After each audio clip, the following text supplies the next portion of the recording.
Hello बच्चों, hello hello hello, welcome to Doubtnut. I hope आप सभी बच्चे अपने घरों पर एकदम स्वस्थ हैं, मस्त हैं और अच्छे से क्लास को देख रहे हैं। गुड इवनिंग बच्चों, गुड इवनिंग। कैसे हो आप सब? हेलो हेलो हेलो हेलो बच्चों, हेलो। मैं एकदम बढ़िया हूं, एकदम स्वस्थ हूं।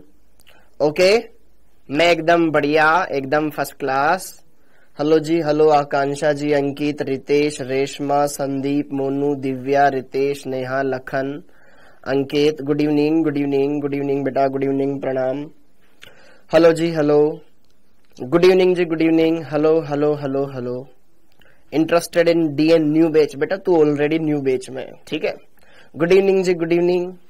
Ritesh hello, Bobby Jatav hello, hello Raghavendra, hello श्रीकुट। Okay, आ जाओ जी। Vedika ji hello, Upasana, Ritesh, Dharmendra, Abha, Alok, Vikas, Priyanshi, Resham hello, Ayesha ji, Gulfam. Good evening, good evening, good evening.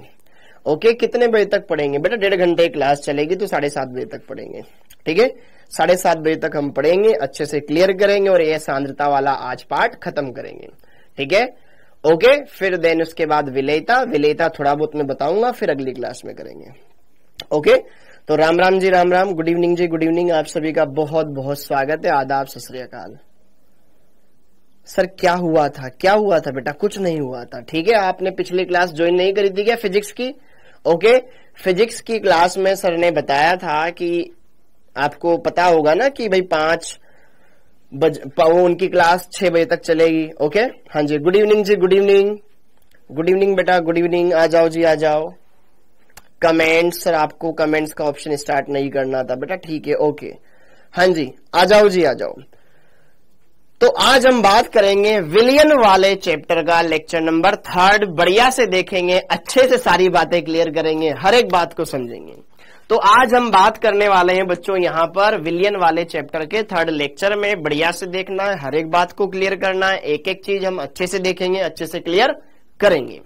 तो अभी तक हमने इसमें क्या देख लिया है? अभी तक इसमें हमने परिचय देख लिया, विलियनों के प्रकार, सांद्रताओं के पद हम देख रहे थे, इसको आज खत्म कर देंगे। और फिर विलेयता, फिर वाष्पदाब, आदर्श, अनादर्श विलयन, अणुसंख्यक गुणधर्म, काम की चीजें आगे हमारा इंतजार कर रही है, उनको हम जल्दी पढ़ेंगे, ठीक है। ओके, हाँ जी, कोई बात नहीं बेटा अनुराग जी, आगे बढ़ते हैं और आज के इस लेक्चर को स्टार्ट करते हैं। लेकिन स्टार्ट करें उससे पहले मैं क्या करवा देता हूं, तुम्हें रिवीजन करवा देता हूं कि पिछली क्लास में मैंने क्या पढ़ाया था। बच्चों पिछली क्लास में मैंने ये पढ़ाया था मोलरता क्या होती है, नॉर्मलता क्या होती है, मोललता क्या होती है, प्रतिशतता के पदों में सांद्रताएं कैसे निकालते हैं, और उन पर क्वेश्चंस लगाए थे। इतना ही पिछले लेक्चर में हो पाया था। ओके, तो आज के लेक्चर में हम थोड़ा ज्यादा पढ़ेंगे। आज इस सांद्रता वाले पार्ट को कंप्लीट फिनिश करेंगे अच्छे से। तो आपको पूरा डिसिप्लिन बना के रखना है, बढ़िया से सारी चीजों को देखनी, अच्छे से कवर करना है। ओके, हाँ जी। तो सांद्रता का पद और फिर ये विलेयता हम कंप्लीट करेंगे। हाँ जी, तो सबसे पहले तो मैं यहां पर मैंने आपको पिछले लेक्चर में पढ़ाया था कि मोलरता क्या होता है, नॉर्मलता क्या होता है, मोललता क्या होता है, इनके बारे में आज हम जानेंगे कि नॉर्मलता और मोलरता में क्या संबंध होता है। बहुत ही पवित्र संबंध है, आइए उसको हम चेक करें और समझें।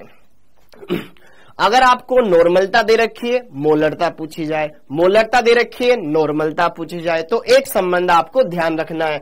वो संबंध क्या कि नॉर्मलता बराबर होता है, नॉर्मलता बराबर होता है मोलरता गुणा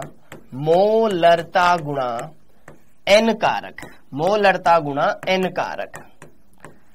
आप इसको ऐसे भी ध्यान रख सकते हो कि नानी और ये M4 मम्मी, ठीक है। ये नानी है, ये मम्मी है, क्लियर है। तो नानी की उम्र, नानी बड़ी होती है, मम्मी की X गुना नानी की उम्र होती है।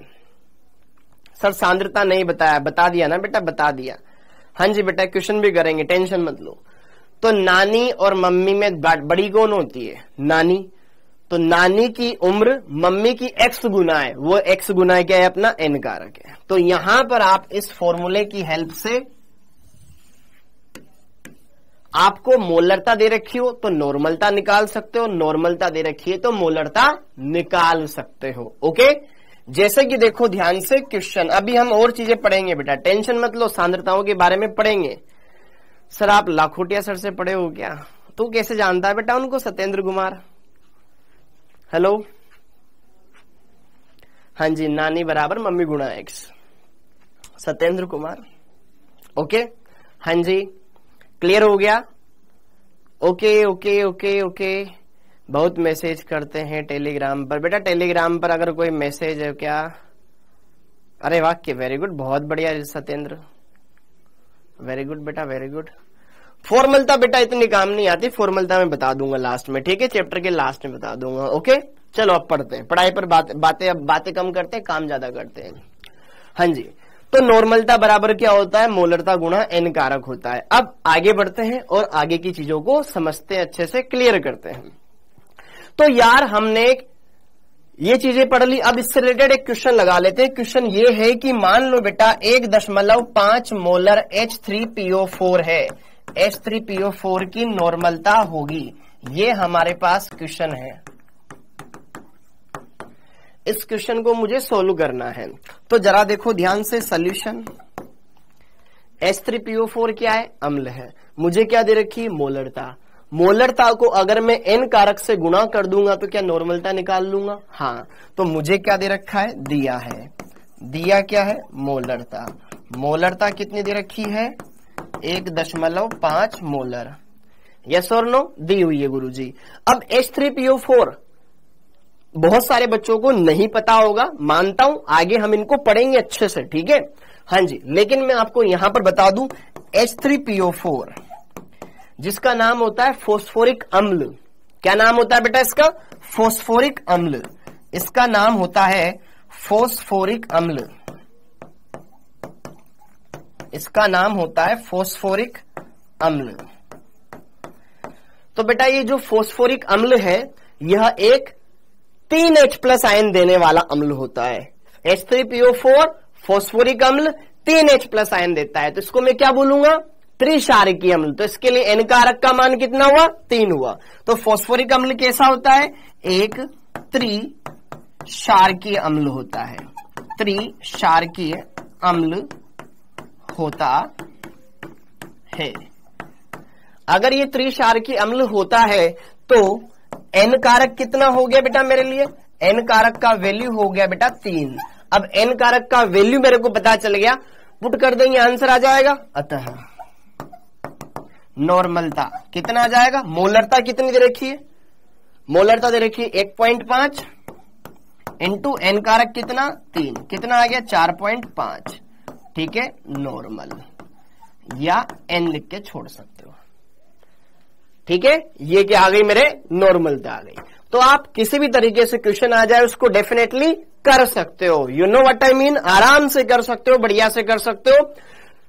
मोलरता दे रखी है, नॉर्मलता निकाल लोगे, नॉर्मलता दे रखी होती तो मोलरता निकाल लेते। पक्का? आगे बढ़ते और कुछ क्वेश्चन लगाते हैं।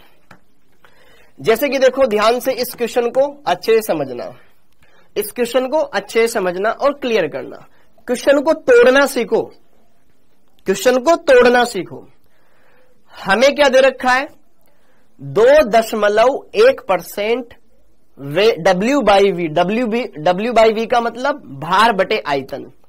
H2SO4 की नॉर्मलता क्या होगी? मुझे क्या ज्ञात करना है? N का मान ज्ञात करना है। इतना क्लियर हो गया। लेकिन मुझे दिया क्या है बेटा, इस पर बात करते हैं। 2.1% W/V H2SO4। इसको तोड़ना सीखो। W ऊपर वाली राशि विलय के लिए, नीचे वाली राशि विलयन के लिए। V मतलब आयतन होता है, मतलब विलयन का आयतन और ऊपर विलय का भार। तो यहां पर जो प्रतिशतता है ये भार बटे आयतन है, मतलब विलयन में कितना विलय घुला हुआ है ये हमें यहां पर दे रखा है। तो यहां पर V मतलब आयतन, और आयतन की इकाई क्या होती है? ml, और ऊपर भार है, भार की इकाई होती है ग्राम, मतलब प्रतिशतता दे रखी है। तो प्रति 100 ml में कितना ग्राम विलेय है ये हमें दे रखा है। तो अगर मैंने आपको पिछले लेक्चर्स में अच्छे से बता रखा है तो W/V का मतलब है 100 ml में कितना ग्राम, हाँ या ना। तो 100 ml में जो प्रतिशतता दे रखी है वही ग्राम में मात्रा है, अर्थात 100 ml विलियन में 100 ml विलियन में 2.1 ग्राम H2SO4 है। पढ़ाया था मैंने आपको, 2.1 ग्राम H2SO4 है। ठीक है, तो मुझे यहां पे ये पता चल गया, ये विलियन का आयतन, हाँ या ना, बार बार लिखूंगा नहीं। यहां पर ये विलेय का भार, बोलो, पता चल गया। मुझे ज्ञात क्या करना था, नॉर्मलता। तो नॉर्मलता का सूत्र होता है, चूंकि हम जानते हैं बेटा नॉर्मलता बराबर क्या होता है, विलेय के ग्राम तुल्यांकों की संख्या जो कि 1 लीटर आयतन में उपस्थित हो। तो विलेय के ग्राम तुल्यांक बटे विलियन का आयतन आता है, और ग्राम तुल्यांक निकालने का सूत्र क्या होता था, विलेय का ग्राम में भार बटे तुल्यांक की भार गुणा आयतन, यही आता था। विलेय का ग्राम में भार बटे विलेय का तुल्यांकी भार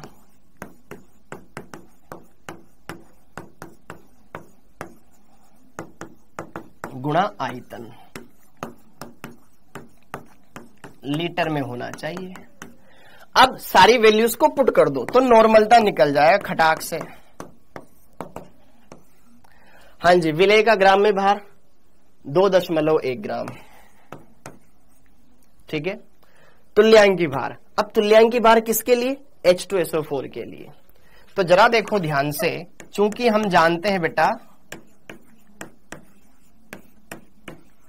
तुल्यांकी भार ज्ञात करने का सूत्र होता है अणुभार बटे N कारक।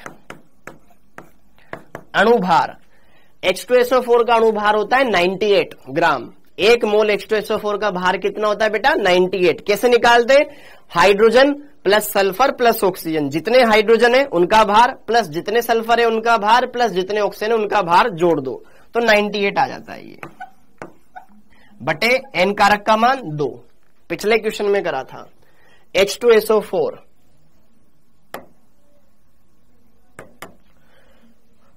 हाँ जी, अगर मैं H2SO4 के लिए बात करूं तो बेटा इसका अणुभार कितना होता है, अणुभार होता है 98, और यह एक द्विक्षारकीय अम्ल है तो N कारक का मान कितना हो जाएगा, 2। बस काम हो गया, सूत्र में वैल्यू पुट कर दिया। ये अणुभार हो गया, ये N कारक हो गया, छम कितनी बार, 49 बार, 49 ग्राम आ गया।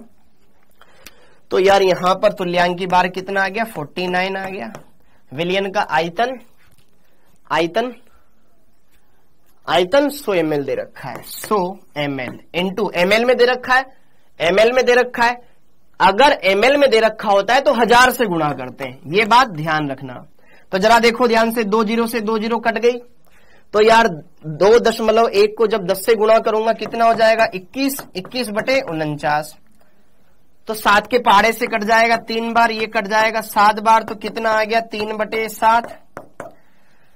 3/7। अब 7 का भाग लगाओ 3 में तो 0.4 के समथिंग वैल्यू आ जाएगी, 0.4 के लगभग। ये रहा ऑप्शन नंबर 3, ठीक है, नॉर्मल। ये आंसर आ गया, ज्यादा खोलने की जरूरत भी नहीं थी। ओके, तो अच्छे से क्वेश्चन लगा सकते थे। कॉन्सेप्ट अगर आपका स्ट्रांग है तो आप कर सकते हो, कोई दिक्कत नहीं है, कोई दुख नहीं है, कोई परेशानी नहीं है, कोई चिंता नहीं है, कोई पीड़ा नहीं है, वरना दुख तकलीफ कष्ट चिड़ा पिंता होती रहेगी। 2.1% W/V का मतलब है कि कितने ml में कितना ग्राम है। भाई W/V यही तो बताता था। अब 2.1% इसका मतलब ये है कि 100 ml में 2.1 ग्राम विलेय है, और विलेय कौन था, H2SO4। तो सोल्व करा, आंसर आ गया। अगला प्रश्न, हाँ जी, एक नॉर्मल H2SO4 विलियन की मोलरता, मतलब कैपिटल M का मान पूछा है। नॉर्मलता दे रखी है, मोलरता पूछी, यस और नो। तो डायरेक्ट हम टाइम पास नहीं करेंगे, क्योंकि हम जानते हैं नॉर्मलता बराबर होता है मोलरता गुना एन कारक। हाँ जी, नॉर्मलता कितनी दे रखी है, 1। मोलरता हमें ज्ञात करनी है। H2SO4 के लिए एन कारक कितना हो जाएगा,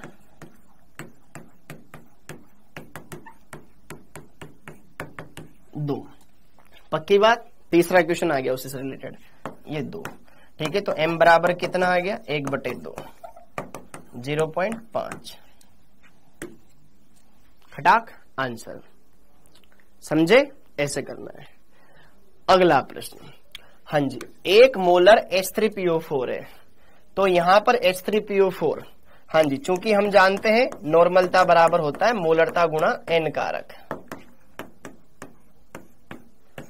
हाँ जी, अब जरा देखो ध्यान से, H3PO4, चूंकि H3PO4 क्षारकीय अम्ल होता है, अतः एन कारक कितना हो जाएगा बेटा, 3 हो जाएगा। ये सिंपल क्वेश्चन है बेटा, इसमें टाइम नहीं लगाना है। एन का मान कितना हो गया, 3। तो ये नॉर्मलता कितनी दे रखी है, मोलरता कितनी दे रखी है, 1। एन कारक का मान 3, तो कितना आ गया, 3। आंसर बोलो। तो आप उस रिश्ते से इतनी सारी चीजें निकाल सकते हो। तो यार ये वाला क्वेश्चन सिंपल था, ये उससे भी सिंपल था, और ये भी सिंपल था। बस आपको ये जानना है, और कंफ्यूज ना हो तो ध्यान रखना, नानी बड़ी होती है मम्मी से, तो मम्मी की एज में जब कुछ गुणा करेंगे ना तभी ये आएगा। नानी की उम्र मम्मी की उम्र का x गुना है, और वो x क्या होता है आपका यहाँ n कारक। ठीक है, तो आप आराम से सोल्व करके निकाल सकते हो। बोलो बच्चों, कोई दिक्कत नहीं होनी चाहिए, आसान है, सब कुछ सरल है। अब आगे बढ़ते हैं। अब पढ़ते हैं हम अगला टॉपिक, जो कि है मोल अंश ज्ञात करना। मोल अंश ज्ञात करना, ठीक है। जैसे कि देखो ध्यान से, मान लो ये मेरे पास पात्र है बेटा, इस पात्र में मैंने भर दिया जल। आज ब्लू है, पानी पानी पानी पानी पानी पानी, जय भवानी जय भवानी। ठीक है, ये है हमारा जल, जो कि क्या है मेरा विलायक। इसमें मैंने डाल दी, सपोज करो यहां पर कुछ भी डाल दिया, जैसे कि सपोज करो मैंने इसमें शक्कर डाल दी। शक्कर मेरे लिए क्या हो जाएगा, विलेय। ओके, ठीक है, और ये मेरे लिए विलायक। तो मोल अंश होता क्या है, विलायक। विलायक को मैं बोल रहा हूं ए, विलेय को मैं बोल रहा हूं बी। याद करो, शुरुआत में मैंने आपको बताया था। ओके, हाँ जी। तो मोल अंश होता क्या है कि मान लो जी भाई साहब, ये आपके पास एक विलयन है, क्योंकि इसमें पानी विलायक है और उसमें हमने शक्कर घोल दी तो बन गया विलयन। ओके, तो किसी विलायक में विलेय उपस्थित है और विलयन बना रहा है, तो फाइनली मेरा ये विलयन बन गया। इस विलयन में 2 घटक है, एक विलेय है, दूसरा विलायक है। तो मोल अंश क्या होता है, किसी भी विलयन में उपस्थित किसी एक अवयव के मोल तथा विलयन में उपस्थित सभी अवयवों के मोलों का योग, उनका अनुपात, अनुकूल बटा कूल, यही होता है मोल प्रभाज या मोल भिन्न या मोल अंश। जरा देखो ध्यान से, एक बार लिखवा देता हूं, अच्छे से लिखवा देता हूं, ताकि हम कम टाइम में ज्यादा चीजें कर सकें। मोल अंश क्या होता है बेटा, किसी विलयन में उपस्थित किसी एक अवयव के मोल तथा विलयन में उपस्थित तथा किसी एक अवयव के मोल तथा विलयन में उपस्थित सभी अवयवों के मोलों का अनुपात, के मोलों का अनुपात, मोल प्रभाज, मोल प्रभाज या मोल अंश या मोल भिन्न कहलाता है, मोल भिन्न कहलाता है। ठीक है, जो 12th वाले बच्चे हैं उनके लिए, जो ड्रॉपर है उनको इतनी कोई दिक्कत नहीं है। इसे x से प्रदर्शित किया जाता है।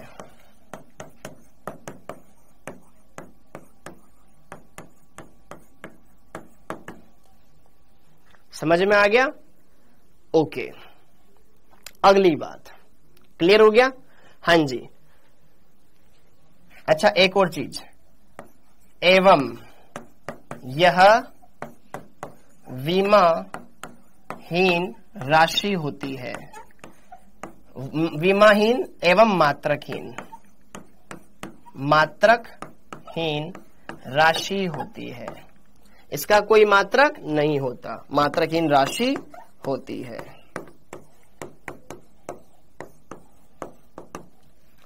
इसका कोई मात्रक नहीं होता। क्यों नहीं होता वो भी मैं बताऊंगा। तो मोल अंश क्या है? किसी भी विलयन में उपस्थित किसी एक घटक के मोल बटे कुल घटक के मोल। तो अगर मुझे विलेय के मोल निकालने हैं, ठीक है, और विलायक के मोल अगर मेरे को पता हो, विलेय के मोल मुझे पता हो और टोटल मोल अंश मेरे को ज्ञात करना है दोनों का, तो मैं कैसे ज्ञात करूंगा? देखो जरा। हाँ जी, ओके, ये हमारे पास है। अच्छा, मैंने साइड में इसमें लिख दिया बेटा, साइड में मैंने मान लो विलेय के मोल लिख लेना, स्मॉल n है, विलायक के मोल कैपिटल N है। स्मॉल n विलेय के मोल, कैपिटल N विलायक के मोल। तो मैं क्या ज्ञात करना चाहता हूं? मोल अंश ज्ञात करना चाहता हूं, विलेय के लिए भी और विलायक के लिए भी। तो मोल प्रभाज विलेय का, x विलेय के मोल प्रभाज को बताता है बेटा। तो यहां पर क्या आएगा? विलेय के मोल बटे कुल मोल। अब विलेय के मोल, चलो एक बार लिख लेते हैं, विलेय के मोल बटे कुल मोल। हाँ जी, तो x से बराबर, अच्छा एक्स बी बराबर, ठीक है, क्योंकि विलय के लिए हम क्या यूज कर रहे हैं? बी यूज कर रहे हैं ना, तो एक्स बी लिख दिया मैंने उसको। ठीक है, ओके, विलय के मोल कितने हैं? स्मॉल n, कुल mole small n plus capital N। ये विलय के मोल आ जाएंगे, कोई दिक्कत नहीं होनी चाहिए। इसी प्रकार विलायक के भी लिख सकते हैं।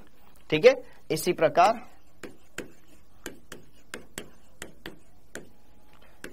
x विलायक। ठीक है, तो विलायक के मोल बटे कुल मोल।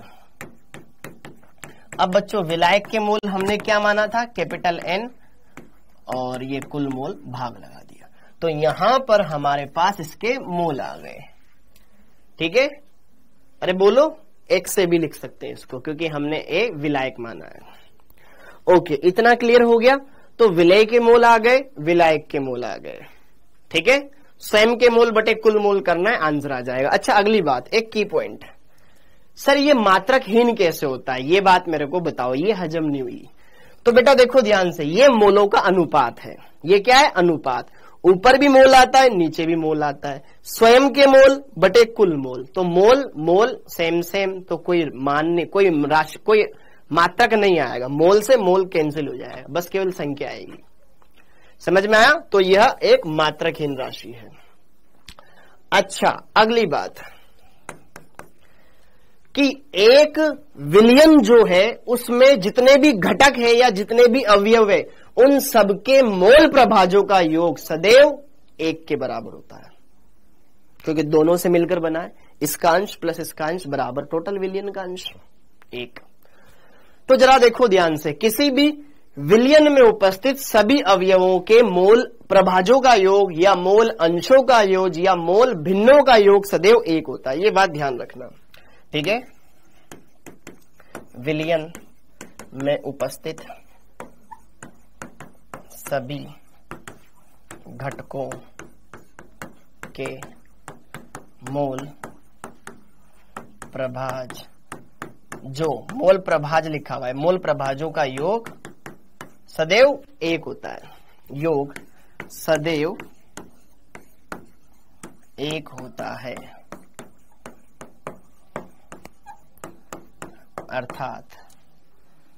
अर्थात x विलेय प्लस x विलायक बरोबर 1। ठीक है, या XA प्लस XB बराबर 1। ठीक है, XA विलायक के लिए, XA XB विलेय के लिए। अगर आपको एक का पता है, दूसरे का निकालना हो तो 1 माइनस करके निकाल सकते हो। समझ में आया? नोट डाउन कर लो। बहुत ही सिंपल चीज है, बहुत सारे बच्चे तो ऑलरेडी जानते होंगे, तो वो तो सोच रहे होंगे सर क्वेश्चन कराओ जल्दी से, हमारा ना खोल रहा है, खून खोल रहा है। ठीक है, तो बेटा आप थोड़ा सा स्पीड में लिखेंगे, इन चीजों पर थोड़ा ध्यान देंगे तो अच्छे से हो जाएगी। क्लियर हो गया? ओके, अब आगे बढ़ते हैं। मेरे साथ साथ लिखते रहा करो, ठीक है आगे, वरना जब कॉलेज में जाओगे ना तुम, जब डॉक्टर बन जाओगे बेटा, प्रोफेसर बोलता भी जाता है लिखता भी जाता है, तो फिर वहां ना हमारी कॉपियां खाली छूट जाती हैं, तो वहां हमें देखना भी पड़ता है सामने और लिखना भी पड़ता है, तो थोड़ा सा आपको वो आदत थोड़ी डालनी पड़ेगी। ठीक है, राइटिंग वाइटिंग के चक्कर में मत पड़ो, साथ के साथ लिखते रहना, बढ़ते जाना, हमें गोले भरने। ठीक है, 12th की मार्कशीट कोई काम में नहीं आती, बस तुम्हारे डेट ऑफ बर्थ देखने के काम में आती है। ठीक है, 12th में अगर तुम्हारे बढ़िया परसेंटेज बन जाए तो बहुत अच्छा लगेगा, 70, 75, 80, 90% बहुत अच्छी है। ठीक है, मेरिट में आ जाओ तो वाकई बहुत अच्छी बात है, ना हो तब भी कोई दिक्कत नहीं, क्योंकि 12th की परसेंटेज कहीं काम में नहीं आती। तुम्हारे नीट के एग्जाम को देने के लिए तुम्हारी 12th की परसेंटेज मैटर नहीं करती, 50% से ज्यादा तो सब बना लोगे तुम। ठीक है, ओके, तो आपको फोकस इस पर करना चाहिए, वरना हमारे दिमाग में यही रहता है कि बोर्ड में इतने नंबर लाने, बोर्ड में इतने नंबर लाने, बोर्ड में इतने नंबर लाने, बोर्ड में तो आ गए लेकिन यहां नहीं आ पाते। तो इसके लिए हमें प्रैक्टिस करनी है, स्पीड करनी है, तो उसके लिए हमें थोड़ा सा ना राइटिंग को थोड़ा साइड में रखना पड़ेगा। ओके, राइटिंग अच्छी हो बहुत अच्छी बात है, लेकिन थोड़ा स्पीड का ध्यान रखें।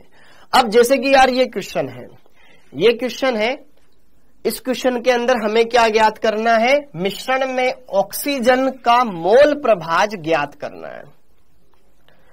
ऑक्सीजन का मोल प्रभाज। क्वेश्चन बहुत ही छोटा है, बहुत ही सिंपल है, लेकिन बहुत सारे बच्चों के दिमाग में 2 बातें चलेगी। क्या? 7 ग्राम नाइट्रोजन, 8 ग्राम ऑक्सीजन। अब नाइट्रोजन बोले हैं तो N लिखूं या N2 लिखूं? ऑक्सीजन बोले तो O मानूं कि O2 मानूं? ये कहीं ना कहीं थोड़ा दिमाग में झोल रहता है। अब जरा देखो ध्यान से यार, नाइट्रोजन वायुमंडल में N2 के रूप में पाई जाती है तो हम उसको N2 मानेंगे। ठीक है, हमें यहाँ पे गैसों का मिश्रण के बारे में बात कर रहा है वो। 8 ग्राम ऑक्सीजन है तो 8 ग्राम ऑक्सीजन का मतलब ऑक्सीजन गैस यहां पर मानना है। ठीक है, O नहीं मानना है। ठीक है, क्लियर हो गया? तो ऑक्सीजन O2 के रूप में पाई जाती है, तो ये ध्यान रखें। 7 ग्राम नाइट्रोजन की बात कर रहा है वो, 8 ग्राम O2 की बात कर रहा है वो। समझ में आ गया? अब कर लोगे तुम। मुझे क्या निकालना? मिश्रण में ऑक्सीजन के मोल प्रभाज। तो मोल प्रभाज मुझे ऑक्सीजन का ज्ञात करना है, तो यार हमें क्या ज्ञात करना है? मोल प्रभाज किसका? ऑक्सीजन का। तो सूत्र क्या बनेगा? ऑक्सीजन के मोल बटे कुल मोल, O2 के मोल बटे कुल मोल। मिश्रण किस किस का है वो? N2 का और O2 का। तो इसके ही मोल निकालने पड़ेंगे, इसके ही मोल निकालने पड़ेंगे। क्या मैं साइड में निकाल दूं इधर? बोलो, 7 ग्राम N2 दे रखी है, तो इसके हिसाब से बेटा इसके मोल ज्ञात कर लू क्या? मोल्स ऑफ N2, N2 के मोल ज्ञात कर लो। थोड़ा सा ना अपने को फास्ट बढ़ना पड़ेगा। हाँ जी, मोल ज्ञात करने का सूत्र ग्राम में भार बटे अणुभार। नाइट्रोजन का ग्राम में भार 7, अणुभार N2, एक नाइट्रोजन का होता है 14, 2 का कितना हो जाएगा? 28। तो ये कट जाएगा 4 बार, 1/4 मोल आ गया। बोलो जी बोलो, ठीक है। सेम उस तरीके से यहां से इसके मोल निकाल लो। मोल्स ऑफ O2, ग्राम में भार 8, अणुभार O2 का कितना होता है? एक ऑक्सीजन का 16, 2 का 32, तो ये कैंसिल हो गया 4 बार, 1/4 मोल आ गया।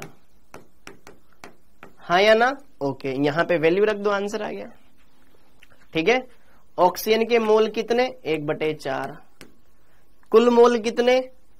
1/4 प्लस 1/4, 54, 54, 58, 1/4 प्लस 1/4। ओके, सोल्व करना है। ये ऊपर 1/4 है बेटा, ये 54, 54, 58 हो गया ना। 1/4 प्लस 1/4, 1/2। ओके, पलट जाएगा, 2 ऊपर चला जाएगा, 4 नीचे आ जाएगा, 1/2। 1/2 का मतलब 0.5। पीछे मात्रक लगेगा क्या? नहीं, क्योंकि मोल प्रभाज का कोई मात्रक नहीं होता है। अच्छा, अतः मेरे पास क्या आ गया? मोल प्रभाज ऑफ O2 कितना आ गया? 0.5 आ गया। अरे वाह, अगर इसका मोल प्रभाज इतना है तो N2 का कितना रहा होगा? 1 माइनस 0.5। भाई टोटल दोनों का योग कितना होना था? 1 होना था। इसके मोल आ गए। अच्छा, अपना आंसर तो आ गया। लेकिन अगर मैं N2 के मोल प्रभाज भी निकालना चाहूं बच्चों, तो हमें पता है चूंकि moles of O2 plus mole प्रभाज ऑफ N2, इन दोनों का योग 1 होता है। तो इसके भी मोल में डायरेक्ट लिख सकता हूं वैसे तो 0.5, क्योंकि 1 इसके पता है, इसके निकाल सकते हैं डायरेक्ट। ठीक है, तो आंसर भी आ गया, और कैसे किया उसका तरीका ही पता चल गया। समझ में आया सबको? मैंने क्या किया बेटा? पहले उनके मोल निकाल लिए। दिमाग में ये फिट करो, निकालना क्या है? मोल प्रभाज ज्ञात करना है, ये इसका मान ज्ञात करना था। अब O2 के मोल वो निकाल लिए उधर। कुल मोल निकालने, तो कुल मोल में मेरे को किसके मोल चाहिए? N2 के मोल भी चाहिए और O2 के मोल भी चाहिए। यस और नो? चाहिए ना यार? अरे ऑक्सीजन के मोल, कुल मोल में किसके mole? Moles of O2 plus moles of N2, ये चाहिए। तो मैंने वो बटे में रख दिया और सोल्व कर लिया, आंसर आ गया। अब आगे तो मोल प्रभाज हमने देख लिया। अब मोल प्रभाज के बाद एक छोटा सा टॉपिक और है, विलयन की सामर्थ्य। ये हम पढ़ चुके ऑलरेडी। ठीक है, विलयन की सामर्थ्य, स्ट्रेंथ ऑफ सॉल्यूशन। विलयन की सामर्थ्य, स्ट्रेंथ ऑफ सॉल्यूशन क्या होता है यार? देखो ध्यान से, इस चीज को भी आप समझ सकते हो, कोई बड़ी बात नहीं है, हमने ऑलरेडी पढ़ा हुआ है। स्ट्रेंथ ऑफ सॉल्यूशन, इसको ऐसे रिप्रेजेंट करते हैं। ओके, जरा देखो ध्यान से, स्ट्रेंथ ऑफ सॉल्यूशन देखो ऐसे तो व्यक्त करते ही है, या W/V।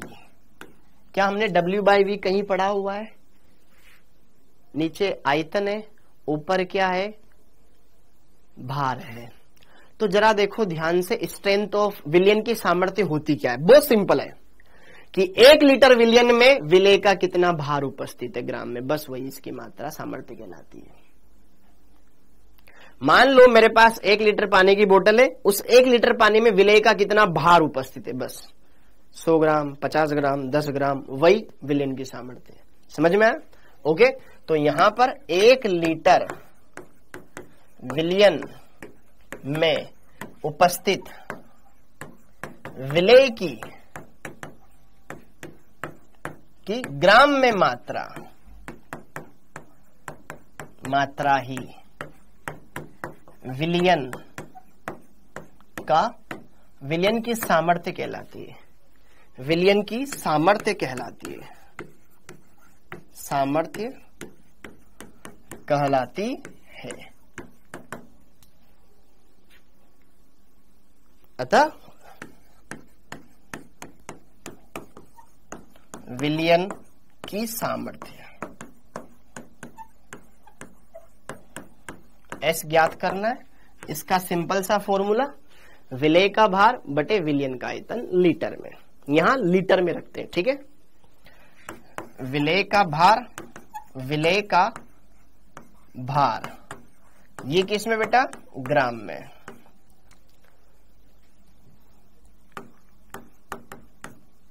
बटे में विलयन का आयतन, विलयन का आयतन ये किस में, लीटर में,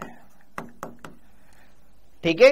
तो ऊपर ग्राम नीचे लीटर, तो मात्रक बन गया बेटा ग्राम प्रति लीटर, ठीक है। ओके, तो विलयन की सामर्थ्य आ जाएगी। तो यहां पर हमारे पास एक फॉर्मूला आ गया,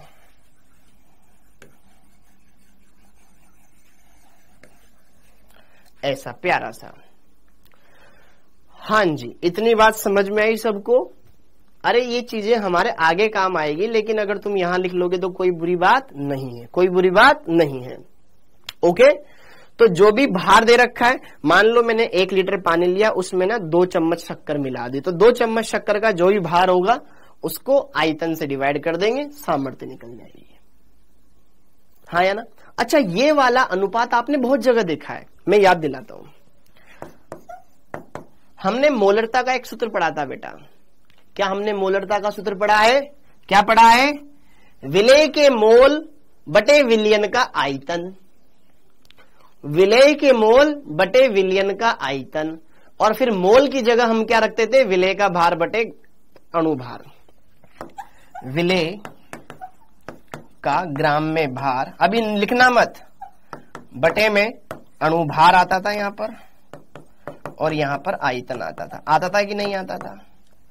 तो यार यहां पर विलेय का भार बटे विलयन का आयतन, ये चीज तो वही है ना, हाँ या ना।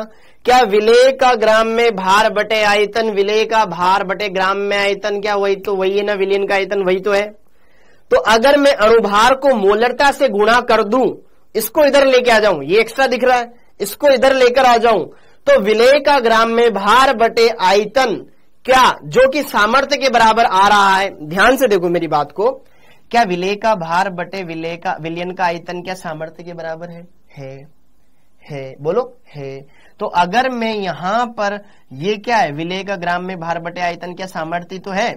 अगर मैं इनका अनुपात ज्ञात करना चाहूं, इसको इधर भेज दूंगा, तो मोलरता इंटू अनुभार भी विलयन का सामर्थ्य ही कहलाएगी। तो दूसरा फॉर्मूला हमारे सामने ये बन गया, ये तुम्हें ध्यान रखना है। एक फॉर्मूला तो ये बन गया बेटा, दूसरा या विलयन की सामर्थ्य, विलयन की सामर्थ्य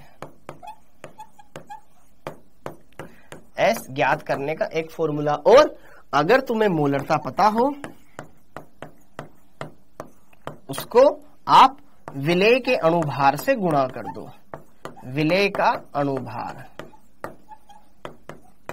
आप वहां पर उसकी सामर्थ्य ज्ञात कर सकते हो। दूसरा फॉर्मूला,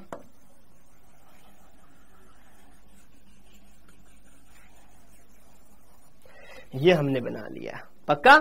और या एक फॉर्मूला और होता है, देखो, नॉर्मलता बराबर हम क्या जानते हैं, विलेय के ग्राम तुल्यांकों की संख्या बटे विलयन का आयतन, और ग्राम तुल्यांक की जगह हम रखते थे विलेय का ग्राम में भार बटे तुल्यांक की भार। हाँ या ना बोल यार, विलेय का ग्राम में भार बटे तुल्यांक की भार इंटू आयतन। क्या ये ग्राम में भार है, क्या ये आयतन है? तो वापस से क्या ये मेरे पास विलेय का ग्राम में भार बटे विलयन का आयतन बन गया, जो कि मेरे सामर्थ्य होती है। अगर मैं सामर्थ्य का मान निकालना चाहता हूं, ई को एन से गुणा कर दूं, नॉर्मलता को तुल्यांक की भार से गुणा कर दूं, काम हो जाएगा। तो जरा देखो ध्यान से, विलयन की सामर्थ्य ज्ञात करने का एक फॉर्मूला और आ गया। विलयन की सामर्थ्य ज्ञात करने का एक फॉर्मूला और आ गया कि अगर आपको नॉर्मलता दे रखी हो, तो आप तुल्यांकी भार से गुणा कर दो भाई साहब, तुल्यांकी भार से गुणा कर दो तो भी काम हो जाएगा।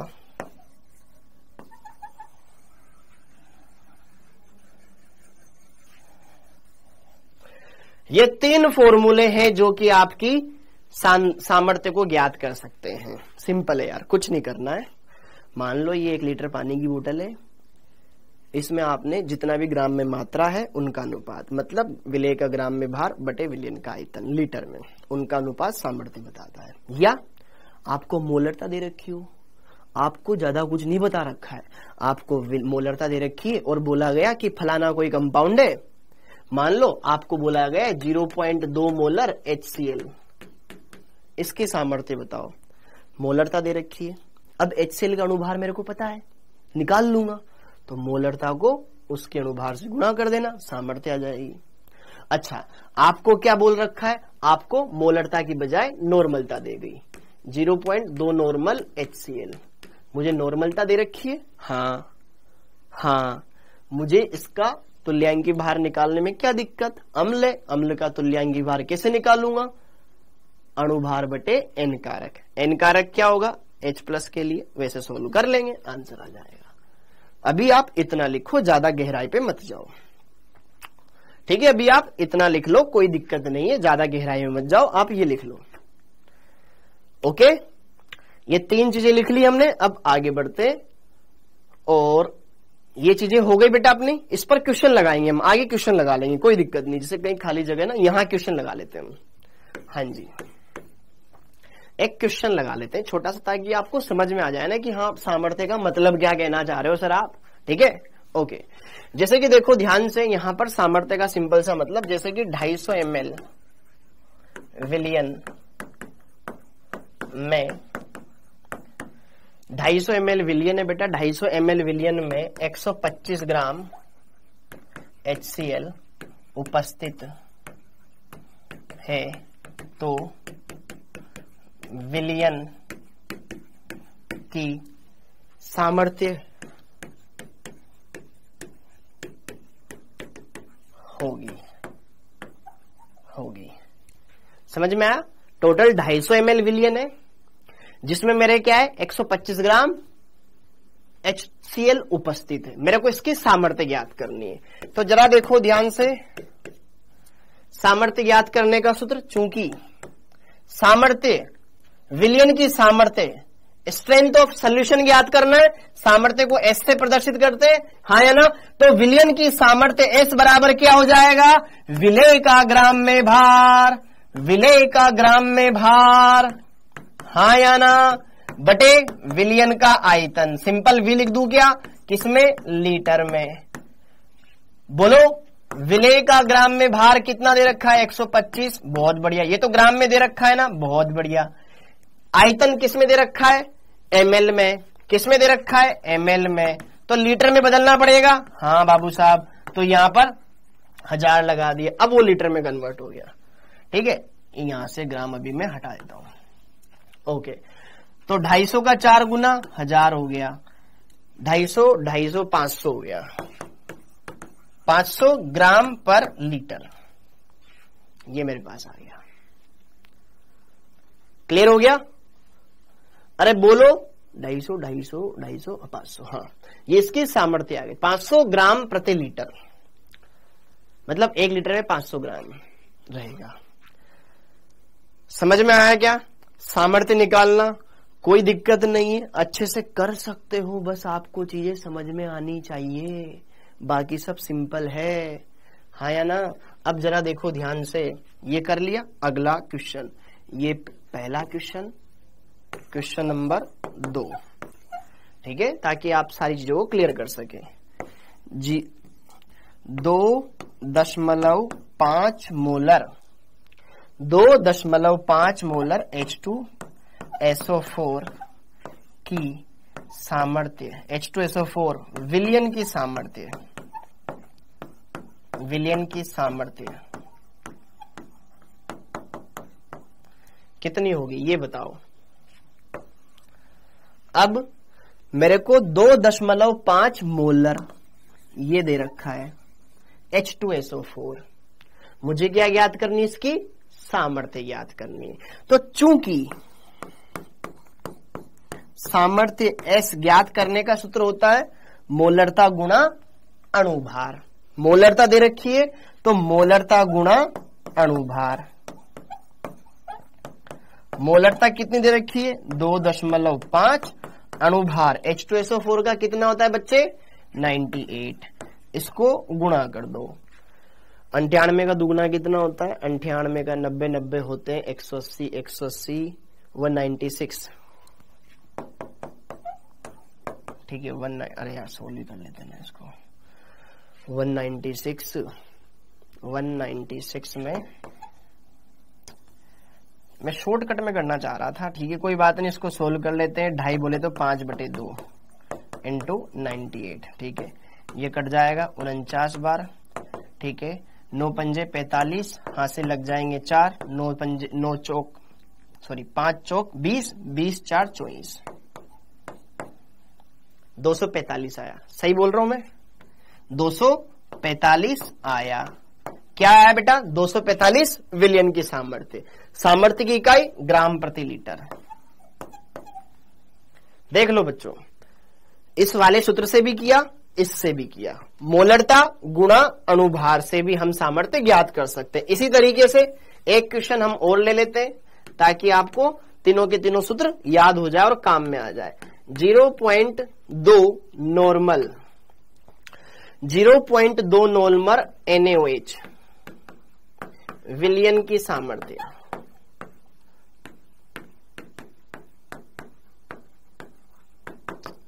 आपको बतानी है कितनी होगी। फिजिकल में बेटा क्वेश्चन लगाओगे ना तो ही काम चलेगा। फॉर्मूला पढ़ लिया थ्योरी पढ़ ली हमने बढ़िया नोट्स बना लिए काम नहीं चलेगा। जब तक तुम खुद से सवाल नहीं करोगे फिजिकल में क्वेश्चन नहीं लगाओगे मजा नहीं आएगा भाई। हाँ जी तो हम चूंकि सामर्थ्य का एक और सूत्र जानते हैं। नॉर्मलता दे रखी हो तो नॉर्मलता में क्या करते हैं नॉर्मलता को तुल्यांकी भार से गुणा करते हैं। नॉर्मलता गुणा तुल्यांकी भार किसका NaOH का। हाँ जी S नॉर्मलता 0.2 दे रखी है। तुल्यांकी भार क्या होता है NaOH तो मेरा क्या है बेटा क्षार है। बोलो NaOH तो क्षार है। कितने OH माइनस देगा 1। NaOH 1 OH माइनस देता है। तुल्यांकी भार ज्ञात करने का सूत्र क्या होता है अणु भार बटे अरे यहां नीचे जगह कम है बेटा नीचे जगह कम है। ठीक है नीचे जगह कम है मैं डायरेक्ट वैल्यू पुट कर दूंगा ये यहां पर। हाँ जी अगर मैं तुल्यांकी भार ज्ञात करना चाहता हूं तो कैसे करेंगे अणुभार बटे n कारक मतलब m/n कारक। हाँ जी NaOH सोडियम का 23 ऑक्सीजन का 16 हाइड्रोजन का 1 टोटल हो गया 40 बटे 4 1 है। OH माइनस 1 ही तो है तो 40 आएगा ना तो यहां पे 40 से गुणा कर दो। ओके 40 से गुणा कर दो इसको सोल्व कर लो। बोलो इसको 2 से गुणा करो 80 ये आ गया 8 ग्राम प्रति लीटर। तो भाइयों हमने तीनों सूत्रों की मदद से सामर्थ्य ज्ञात करना सीख लिया। बहुत ही सिंपल है बहुत ही आसान है। डोंट पैनिक घबराने की जरूरत नहीं है। अच्छे से कर सकते हो चीजें आपको समझने में ही आएगी। बस आपको ये समझना है कि कहां पर कौन सा फॉर्मूला लगाना है। मेरे को आयतन दे रखा था ग्राम में भार दे रखा है तो ग्राम में भार बटे विलियन का आयतन लीटर में होता है तो सामर्थ्य निकालते हैं। मोलरता दे रखी तो मोलरता को अणुभार से गुणा करते तो भी सामर्थ्य निकालते हैं। नॉर्मलता को तुल्यांकी भार से गुणा करते हैं तो भी सामर्थ्य निकालते। काम हो गया मजा आ गया। अब अगला क्वेश्चन पीपीएम में सांद्रता ज्ञात करो। तो पीपीएम पढ़ तो ले बेटा पहले। आओ जी पीपीएम पर आ जाओ। पार्ट्स पर मिलियन पार्ट्स पर मिलियन पार्ट्स पर मिलियन हिंदी में भी यही बोलते हैं पार्ट्स पर मिलियन। इंग्लिश में भी पार्ट्स पर मिलियन बोलते हैं। अच्छा ये मिलियन का क्या लोचा है मैं आपको बता दूं बेटा। 1 मिलियन कितने के बराबर होता है। जैसे कि हमने देखा होगा ना अलग अलग यूट्यूब चैनल होते हैं उनके सब्सक्राइबर होते हैं। इतना तो पता होगा किसी के 1 मिलियन, किसी के 10 मिलियन, किसी के 15 मिलियन, विराट कोहली के इंस्टाग्राम पे फॉलोअर 230 मिलियन, जितने भी हैं। तो 1 मिलियन में कितना होता है, किसी को आइडिया है? 1 मिलियन में होते 10 लाख।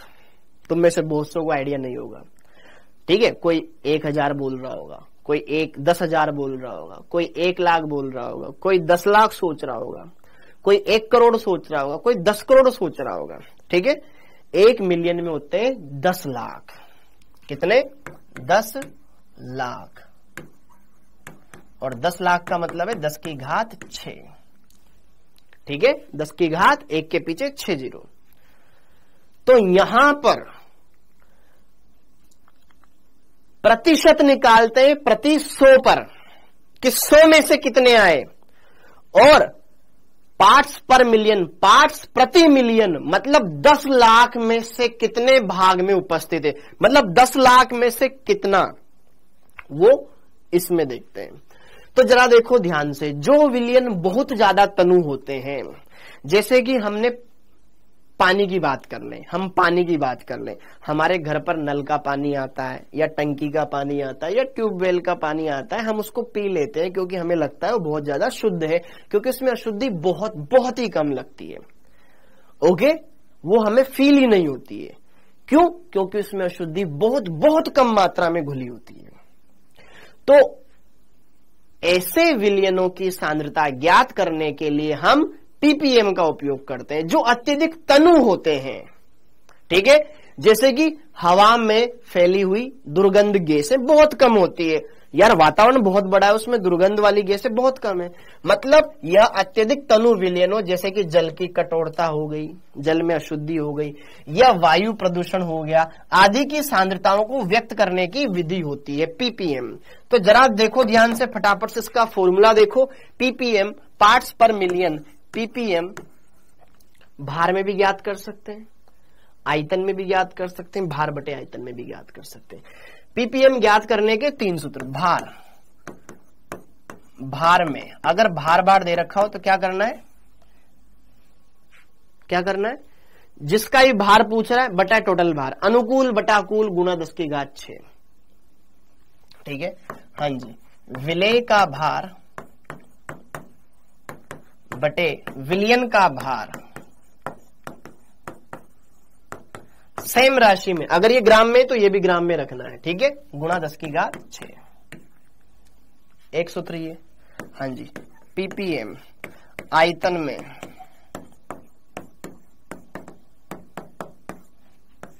विलेय का आयतन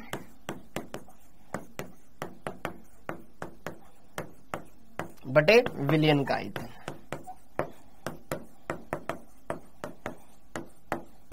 गुणा 10 की घात 6।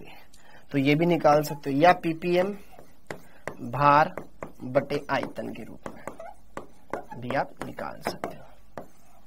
विलेय का भार बटे विलियन का आयतन इंटू 10 की घात 6। जहां पर हम प्रतिशतता निकाल देते ना इन तीनों की, बस वहां जहां 100 से गुणा करते थे, यहां 10 की घात 6 से गुणा करना है, मतलब 10 लाख से गुणा करना है।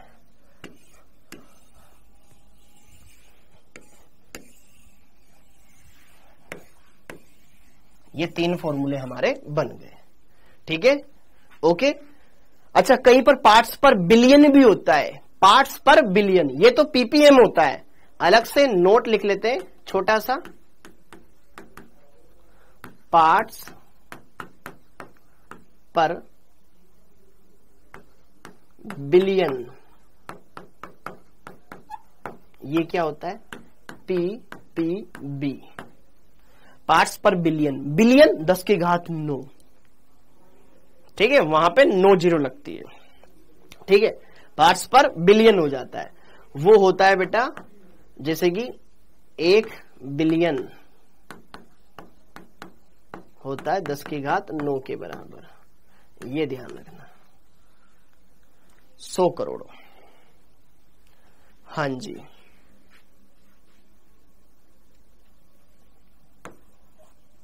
इतनी चीजें क्लियर हो गई बेटा। तो भार के पदों में पीपीएम की मात्रा, पीपीएम में मात्रा ज्ञात करनी हो कर सकते हैं, भार बटे भार। आयतन में ज्ञात करनी हो कर सकते हैं, भार बटे आयतन में करनी हो कर सकते हैं, गुणा 10 की घात 6 करना है और कुछ नहीं करना, आंसर आ जाएगा भाई साहब, आ जाएगा। देखो ध्यान से ये क्वेश्चन हमें क्या दिया गया है, 500 ग्राम टूथपेस्ट दे रखा है, उसमें 0.2 ग्राम फ्लोराइड है, तो फ्लोराइड की पीपीएम में सांद्रता क्या होगी।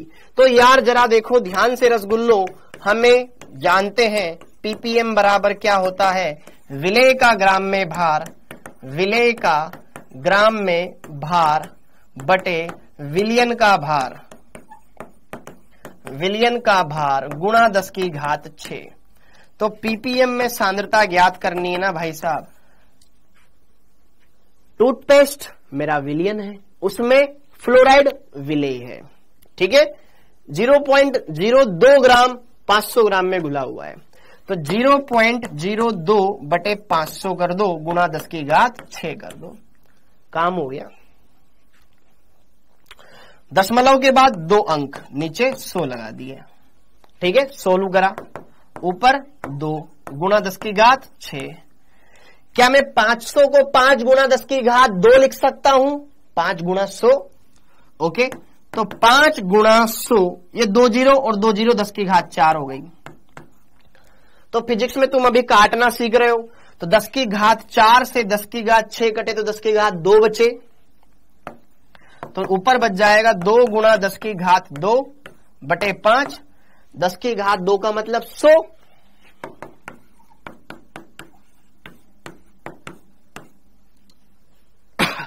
5 20 से 20 पंजे 100, 40 पीपीएम आ जाएगा।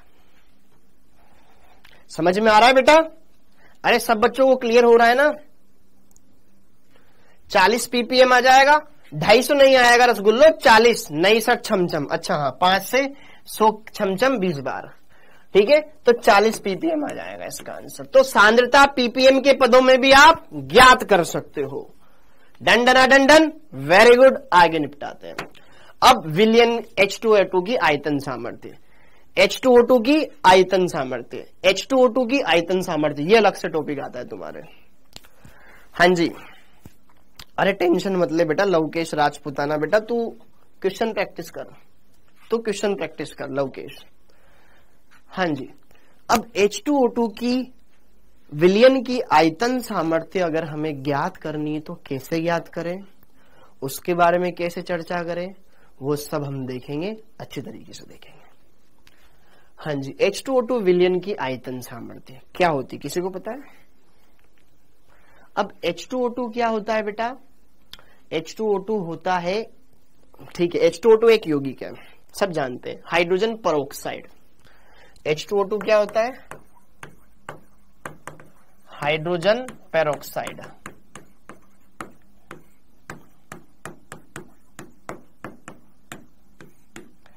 हाँ जी, तो H2O2 का अगर मैं 1 लीटर ले लूं, 8 STP या NTP, STP या NTP पर H2O2 के 1 लीटर से कितना मुझे O2 का लीटर में आयतन मिलेगा, वही उसकी आयतन सामर्थ्य कहलाती है। समझ में आया? नहीं आया होगा तो तुम्हें ये बोला गया है बेटा, देखो आयतन सामर्थ्य क्या होता है। 1 लीटर मेरे पास H2O2 है, 1 लीटर H2O2 से कितना लीटर O2 मिलेगा, बस उसी को बोलते हैं इसकी आयतन सामर्थ्य। खत्म? तो जरा देखो ध्यान से, ये चीज तो लिख लो, STP या NTP पर, STP या NTP पर 1 लीटर H2O2 से प्राप्त O2 की लीटर में मात्रा ही H2O2 की आयतन सामर्थ्य कहलाती है, कहलाती है। समझ में आया? 1 लीटर मेरे पास H2O2 है, इससे कितना लीटर मेरे को O2 मिल रहा है, बस वही काम है। जैसे ही गाड़ी का माइलेज, हम गाड़ी का माइलेज कैसे देखते हैं कि 1 लीटर में कितना किलोमीटर चलती है, वही गाड़ी का माइलेज है। भाई हम माइलेज को कैसे बोलते हैं कि भाई मेरी गाड़ी तो ना पता है 50 किलोमीटर का माइलेज दे रही है, मेरी गाड़ी तो ना पता 80 किलोमीटर का 80 का माइलेज दे रही है, मेरी गाड़ी तो ना 60 का माइलेज दे रही है। तो H2O2 क्या बोलता है, मेरे तो 30 का माइलेज दे रही है, 20 का माइलेज दे रही है, 10 का माइलेज दे रही है। इसका मतलब ये है कि 1 लीटर H2O2 से मेरे को 20 लीटर O2 मिल रही है, मेरे को 10 लीटर मिल रही है, मेरे को 3 लीटर मिल रही है, मेरे को 4 लीटर मिल रही है। समझ में आ रहा है? तो यहां पर सामर्थ्य को आप माइलेज से कंपेयर कर सकते हो कि कितना ये दे सकता है। ठीक है, 1 लीटर में कितनी चलेगी मेरी पल्सर, 1 लीटर में कितनी मेरी बुलेट चलती है, 35 का 40 का माइलेज देती है ना। तो बस वही यहां पर है, 1 लीटर H2O2 से कितना लीटर मेरे को मिलेगा, बस वही है यहां पर सामर्थ्य, जब इसको हम विघटित करवाते हैं। तो यहां पर आएगी एक अभिक्रिया, H2O2 टूटेगा तो O2 मिलेगा। तो आओ जरा देखो ध्यान से अभिक्रिया। H2O2 को जब हम तोड़ते हैं बेटा तो ये देता है H2O plus O2, H2O plus O2। अब जरा देखो ध्यान से, हाइड्रोजन कितने हैं, 2, उधर भी 2, ऑक्सीजन कितने, 2, इधर 2 और 1 3। समझ में नहीं आया कुछ? तो अब मेरे को बैलेंस करना पड़ेगा। अब यार इसको बैलेंस करने के लिए सिंपल सा, यहां 2 से गुणा कर दो, हाइड्रोजन हो गए 4, ऑक्सीजन हो गए 2, यहां 2 से गुणा कर दो, ताकि हाइड्रोजन हो गए 4, ऑक्सीजन हो गए 4, 2 ऑक्सीजन यहां, 2 यहां, हो गए बैलेंस। तो ये ऐसे विघटित होता है। जब हम H2O2 को ब्रेक करते हैं तो बेटा वो इस तरीके से टूटता है। समझ में आ गया? ओके, तो यहां पर इसके रस समीकरण मिति गुणांक देखो। अरे अगर 2 ये लूंगा तो 2 ये बनेगा और 1 ये बनेगा। ये गुणांक देखो जो शास्त्रों में लिखा हुआ है, इन शास्त्रों में लिखी हुई बातों पर ध्यान दो। अगर मैं इसका 2 मोल लूंगा तो इसका 2 मोल बनेगा और इसका 1 मोल बनेगा, हाँ या ना? अगर इसका मैं 2 लीटर लूंगा तो इसका 2 लीटर बनेगा और इसका 1 लीटर बनेगा, हाँ या ना? अगर इसके मैं 2 अणु लूंगा तो इसके 2 अणु बनेंगे और इसके 1 अणु बनेंगे, हाँ या ना? तो अगर मैं यहां पर बोलूं, अगर मुझे इसका 1 लीटर बनाना है तो इसका 2 लीटर लेना पड़ेगा, मतलब जस्ट आधा मिल रहा है ना। अगर मैं इसका 3 लीटर बनाता तो यहां 1.5 मिलता, 4 लीटर बनाता तो 2 बनता, 10 लीटर लेता तो 5 लीटर बनता, 100 लीटर लेता तो 50 लीटर मिलता। समझ में आया कि नहीं आया? अरे आया कि नहीं आया? तो ये हमें शास्त्रों में दिया गया है। मान लिया हमने कि H2O2 की आयतन सामर्थ्य X लीटर है। X देखो ध्यान से, ये हमें पता चल गया। अब जरा देखो ध्यान से, यहां पर हमें बहुत चीजें कैलकुलेट करनी होती है बेटा। आपसे बोला जाए कि तुम H2O2 की नॉर्मलता ज्ञात करो, तुम H2O2 की मोलरता ज्ञात करो, कैसे ज्ञात करोगे? तो वो यहां से सीखना है। तो जरा देखो ध्यान से, ये हमें शास्त्रों में दी गई बात तो पता चल गई। माना H2O2 की आयतन सामर्थ्य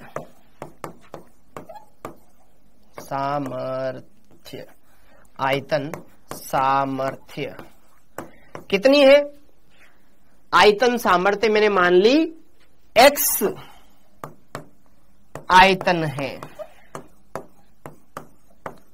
अब मतलब 10 किलोमीटर का माइलेज दे रही है, 5 किलोमीटर का, मान लिया मैंने X आयतन मेरे को मिल रहा है। H2O2 की आयतन सामर्थ्य X है, मतलब X litre H2O2, X litre O2 मिलती होगी। भाई H2O2 की आयतन सामर्थ्य अगर X है तो इसका सीधा सीधा मतलब ये समझ में आ रहा है कि मेरे को X लीटर O2 मिल रही है NTP या STP पर। अर्थात NTP या STP पर 1 लीटर से X लीटर मेरे को ये मिल रही है। ठीक है, NTP या STP पर X लीटर O2 प्राप्त होती है। समझिएगा बच्चों, मैं क्या ज्ञात करना चाहता हूं?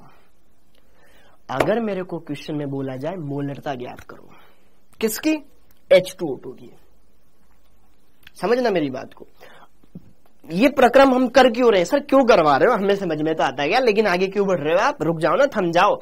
लेकिन पेपर में क्वेश्चन ये आता है कि H2O2 की आयतन सामर्थ्य इतनी इतनी है, बताओ इसकी मोलरता कितनी होगी। तब कैसे करेंगे? मोलरता के सूत्र में तो विलेय के मोल आते हैं। विलेय तो मेरा वही है, स्टार्टिंग मटेरियल। अब इसके मोल ज्ञात करने के लिए मुझे ये करना पड़ रहा है। तो यहां पर H2O2 की आयतन सामर्थ्य अगर X आयतन है, अर्थात X लीटर मेरे पास O2 प्राप्त होते हैं, तो यार यहां पे जरा देखो ध्यान से, क्या मैं O2 क्या आयतन दे रखा है मेरे को? ये 1 मोल का आयतन मेरे को दे रखा है। तो यहां पर जरा देखो ध्यान से, चीजों को समझो जरा, चीजों को जरा समझना है यहां पर। अतः O2 के मोल, मोल ज्ञात करने का सूत्र क्या होता है? मोल कैसे ज्ञात करूं? ध्यान से देखो, मोल ज्ञात करने के मैंने 3 सूत्र बताए थे।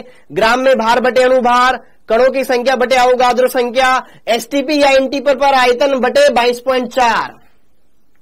कौन सा सूत्र काम आएगा? तीसरा वाला। O2 गैस का हमें आयतन दे रखा है X लीटर, बटे 22.4 से डिवाइड कर दूं तो क्या मुझे O2 के मोल मिल जाएंगे? हाँ या ना बोलो? बिल्कुल मिल जाएंगे। एसटीपी या एनटीपी पर O2 के मोल बटे, सॉरी मोल थोड़ी, आयतन, O2 का आयतन बटे 22.4। हाँ या ना? आयतन ऊपर लीटर में, ठीक है, लीटर में। हाँ जी। तो यार O2 के मोल कितने आ गए? बस O2 के मोल आ गए सर X बटे 22.4, क्योंकि हमें पता है O2 का आयतन हमें X माना है हमने,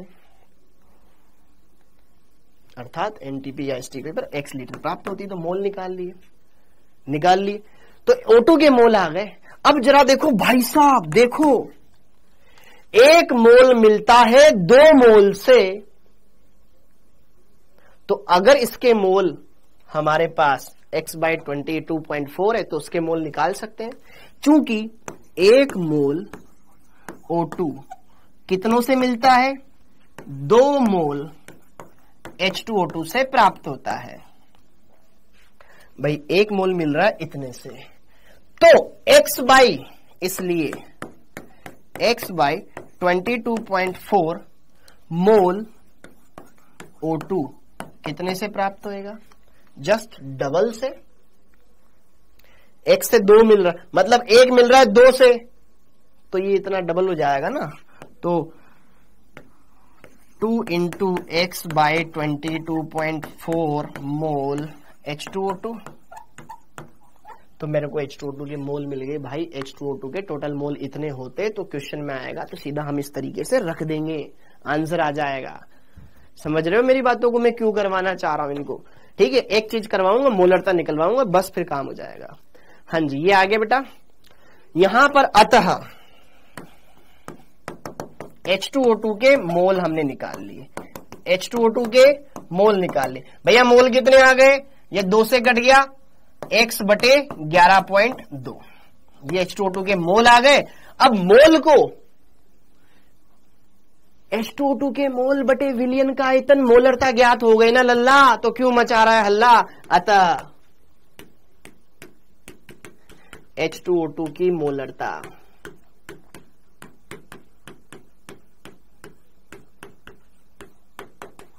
हम ये ज्ञात कर सकते हैं। मोलरता ज्ञात करने का सूत्र हमें पता है, विलेय के मोल बटे विलयन का आयतन, और आयतन तो हमने 1 लीटर लेके चल रहे हैं हम। विलयन का आयतन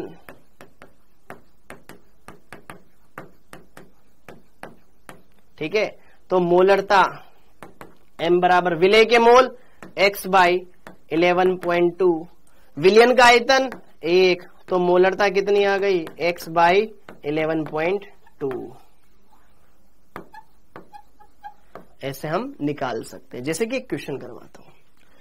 तो ये करवाने के पीछे एक ही पर्पज है मेरा कि जब भी हमारे सामने H2O2 की सामर्थ्य से रिलेटेड क्वेश्चन आए तो हम उसको कर सकें, क्योंकि आप जब इन क्वेश्चंस को लगाओगे ना तो फिर आपका दिमाग काम नहीं करेगा। तो एक बार मैंने इसको सोल्व करवा दिया। तो आपको बोला जाए कि H2O2 की आयतन सामर्थ्य इतनी है, इसका मतलब ये है कि उससे इतनी O2 प्राप्त हो रही है। तो जितनी O2 प्राप्त हो रही है उस हिसाब से O2 के मोल निकाल लो।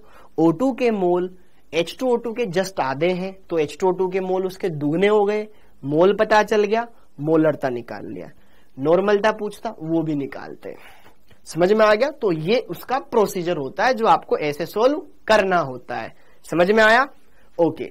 अब जैसे कि यहां पर एक क्वेश्चन है, यहां पर एक क्वेश्चन है, इस क्वेश्चन को समझते हैं और इसको सोल्व करते हैं रसगुल्लो। इतना नोट डाउन हो गया। अब यहां पे जरा देखो ध्यान से क्वेश्चन में। अरे 21 हो गए क्या यार, टाइम कब निकल जाता है पता नहीं चलता। हाँ जी, फटाफट देखो। 5 लीटर विलियन में H2O2 की आयतन सामर्थ्य ज्ञात करो जिससे एनटीपी पर O2 के 100 लीटर प्राप्त होते हैं।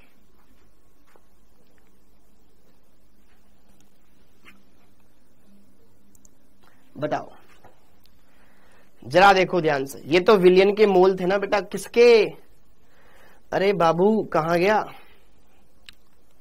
देखो ध्यान से देख लो, दोबारा से ध्यान से देख लो। H2O2 की आयतन सामर्थ्य में ज्ञात करनी है। H2O2 की आयतन सामर्थ्य, ठीक है, ये कहला लिया। ठीक है, हमने मान लिया कि X लीटर यहां पर O2 प्राप्त होता है। ठीक है, ओके। हाँ जी, तो हमने मोल ज्ञात कर लिए। H2O2 के मोल आ गए। H2O2 ही तो था हमारे जो अभिक्रिया में भाग ले रहा था, यही तो हमारी अभिक्रिया में भाग ले रहा था। तो अगर आपसे बोल दिया जाए कि इसकी मोलरता कितनी होगी तो आप इसकी मोलरता निकाल सकते हो, क्योंकि यहां पर हमने इसके मोल ज्ञात कर लिए। ये H2O2 के मोल आ गए, H2O2 के मोल आ गए, H2O2 के मोल आ गए। मोल को आयतन से डिवाइड कर दिया, मोलरता आ गई। 22.4 कहां से आया? अबे नालायक, 22.4 एसटीपी पर आयतन बटे 22.4 सूत्र होता है बेटा। सूत्र से आया अनामिका जी। अच्छा अनामिका जी, बेटा इस सूत्र में होता है एनटीपी या अगर आपको क्या करना है, मोल ज्ञात करना है, तो उसके 3 सूत्र होते हैं। 3 सूत्र होते हैं। पहला ग्राम में भार बटे अणुभार, दूसरा कणों की संख्या बटे अवोगाद्रो संख्या, तीसरा एसटीपी या एनटीपी पे आयतन बटे 22.4। तो वहां से आया। ठीक है, अब इस क्वेश्चन को लगाओ, इस क्वेश्चन को लगाओ बेटा। अनामिका जी क्लियर करो। हाँ जी, और संडे को तुम्हारा टेस्ट है। टेस्ट में क्या आएगा? मोल कॉन्सेप्ट पूरा आएगा, और दूसरा सांद्रता वाले पार्ट का क्वेश्चन आएगा। हाँ जी यार, सॉल्यूशन वाले चैप्टर की बेटा बना रहा हूं ना, मैं बना रहा हूं यार, बना रहा हूं। हाँ, तो लड़कों से तो बुरा बोला जाता है ना बेटा। ठीक है, हाँ जी। 5 लीटर विलियन में H2O2 की आयतन सामर्थ्य ज्ञात कीजिए जिससे एनटीपी पर O2 के 100 मोल प्राप्त, 100 लीटर प्राप्त होते हैं। बताओ इस क्वेश्चन का आंसर बताओ, इस क्वेश्चन का आंसर बताओ, इस क्वेश्चन का आंसर बताओ। देखो भाई, आयतन H2O2 की आयतन सामर्थ्य क्या होती है? 1 लीटर से कितना लीटर O2 मिलता है, 1 लीटर से कितना लीटर O2 मिलता है, वही उसकी आयतन सामर्थ्य होती है। तो चूंकि 5 लीटर H2O2 से प्राप्त O2 का आयतन कितना है बेटा? 100 लीटर। तो 1 लीटर से निकालना है ना हमको, तो वही आंसर होएगा। इसलिए 1 लीटर H2O2 से एनटीपी पर प्राप्त O2 का आयतन।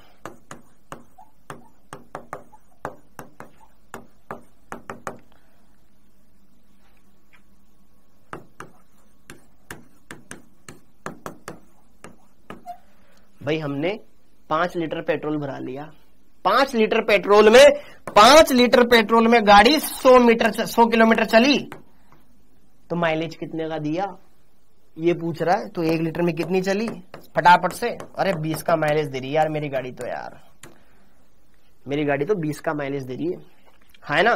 5 लीटर पेट्रोल डलाया, 100 किलोमीटर चली, तो 1 किलोमीटर में 100/5, डंडना डंडन तो वही है 5 लीटर में 100 लीटर मेरी O2 बन रही है, तो 1 लीटर में 20 लीटर बन रही है, खत्म बात। ये इसकी सामर्थ्य, मतलब 1 लीटर H2O2 की कीमत तुम क्या जानो ऑक्सीजन बाबू।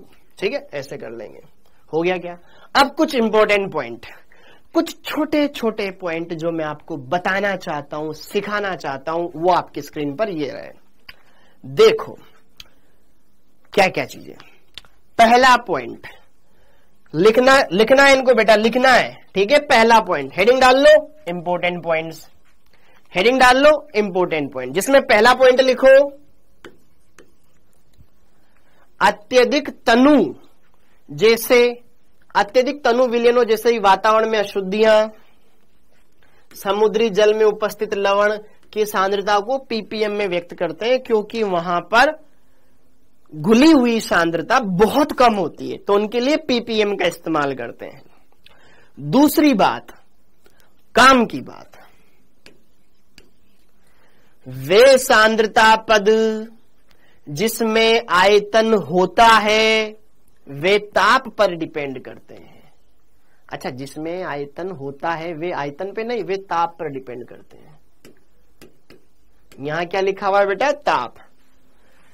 वे सांद्रता पद जिसमें आयतन आता है, जैसे नॉर्मलता, विलय के ग्राम तुल्यांक बटे विलयन का भार, मोलरता, विलय के मोल बटे विलयन का आयतन, फिर वॉल्यूम बाय वॉल्यूम प्रतिशतता, विलय का आयतन बटे विलयन का आयतन, भार बटे आयतन प्रतिशतता, विलय का भार बटे विलयन का भार।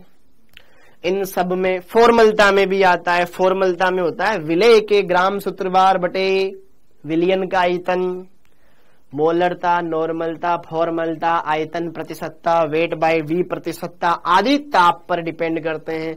जिनमें आयतन नहीं आता, मोललता, विलय के मोल बटे विलायक का भार, मोल अंश में कहीं पर भी आयतन का जिक्र है ही नहीं, स्वयं के मोल बटे कुल मोल, W बाई भार बटे भार प्रतिशतता, ये ताप से स्वतंत्र होते हैं, ताप पर डिपेंड नहीं करते हैं। अच्छा सर, जिनमें आयतन है वो ताप पर डिपेंड काहे करते हैं? क्योंकि बच्चों आगे हम पढ़ेंगे PV बराबर nRT, V का मतलब आयतन, अगर आयतन चेंज होगा तो T चेंज होगा, T मतलब टेम्परेचर। अभी के लिए इतना ही जान लो बस। ठीक है, ये इंपॉर्टेंट पॉइंट हो गए। अब क्वेश्चन कर लो और आंसर इसका बताओ। हाँ जी, आज बेटा जितना मैं यहां पे लेकर आया हूं उतना करवाना है। ये करवाऊंगा, ये क्वेश्चन करवाऊंगा, फिर विलेयता पढ़ाऊंगा, फिर खत्म। ठीक है, हाँ जी, 2 क्वेश्चन करेंगे अपन, फिर उसके बाद विलेयता थोड़ा बहुत जानेंगे, फिर खत्म। हाँ जी, तो कोई बच्चे चिल्ला चोट ना मचाए कि सर छोड़ दो ना, सर 8 बजे तक पढ़ाओ ना। जितना होगा उतना कर लेंगे, फिर बाकी अगले दिन कर लेंगे। ठीक है, आराम से पढ़ो, अच्छे से पढ़ो। हाँ, इतना हो गया। अब यहां पे जरा देखो ध्यान से, इस क्वेश्चन को करना है। हाँ जी भाई साहब, एक मोलल जलीय विलयन में घुलित विलय के मोल प्रभाज ज्ञात करो। क्या दे रखा है? मोललता। तो दिया है सॉल्यूशन, दिया है मोललता। क्या दे रखा है? मोललता। कितनी दे रखी है? 1 मोलल। तो क्यों ना मैं मोल प्रभाज ज्ञात करना। अब तुम दिमाग चलाओ, मुझे मोल प्रभाज ज्ञात करना है। मोल प्रभाज ज्ञात करने का सूत्र क्या होता है? स्वयं के मोल बटे कुल मोल। तो कहीं ना कहीं मुझे मोल निकाल लेने चाहिए। हाँ या ना बोलो जनता, हाँ या ना चाहिए। तो 1 मोल जलीय विलयन मतलब पानी पानी है। हाँ जी, तो चूंकि मोललता का फॉर्मूला होता है विलय के मोल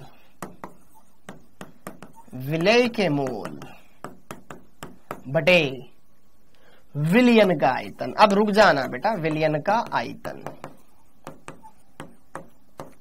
हाँ जी, अब जरा देखो ध्यान से, इसका मान 1 कब आया होगा? कि भाई एक मोलल विलयन है, तो परिभाषा क्या होती है मोललता की? मोललता की परिभाषा होती है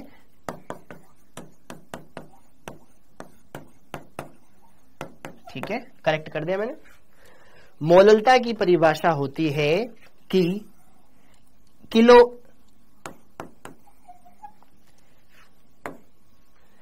एक किलोग्राम विलायक में उपस्थित विलेय के मोलों की संख्या मोललता कहलाती है। क्या मेरी बात जानते हो सब बच्चे?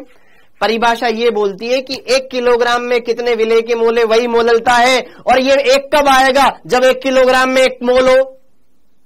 अरे इसका मान एक कब आएगा? जब नीचे वाला 1 किलोग्राम में 1 मोल रखता हो, तो मोललता एक आएगी कि नहीं आएगी? आएगी। ठीक है, तो इतना क्लियर हो गया, ये हम जानते हैं, ये मैंने आपको ऐसे लिखा दिया। ठीक है, हाँ जी। चूंकि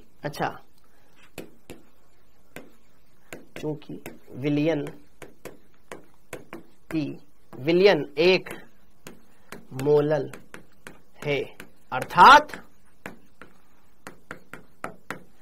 1 किलोग्राम या 1000 ग्राम जल में 1 मोल विलेय उपस्थित है, विलेय है। तो काम हो गया। विलेय के मोल तो मेरे को पता चल गया भैया, विलेय के मोल तो एक है, मेरे को बस विलायक के मोल पता चल जाए तो काम होगा कि नहीं होगा? बोलो हाँ या यार, हाँ या ना? क्लियर हो गया क्या? तो विलेय